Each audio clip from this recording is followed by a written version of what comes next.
inside for me. But let's be really real, anxiety can foggy all this stuff. It sucks when you finally feel like giving up. Oh God, no luck. Everything feels like you're sticky stuck. I'm lost, handcuffed to the bed where I sleep. Don't give a fuck, can't stop. Unplug, feeling overwhelmed. I think I've had enough. Gotta find a way to get some energy. Gotta find someone who's a good friend of me. I need purpose to make it all worth it. I'm still searching and I'm still learning. I want a life that's filled with memories, not a life with regret in front of me. I need focus to keep me from hopeless psychosis if I keep moping.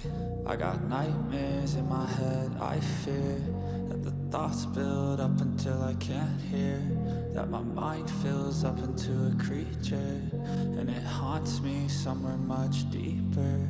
I got nightmares in my head. I fear that the thoughts build up until I can't hear, that my mind fills up into a creature, and it haunts me somewhere much deeper. I've been feeling weird, I can't seem to focus good enough. Nothing's really clear, sometimes it could be a little tough. I just need to feel like the end's in sight for me. But let's be really real, anxiety can foggy all this stuff. I've been feeling weird, I can't seem to focus good enough. Nothing's really clear, sometimes it could be a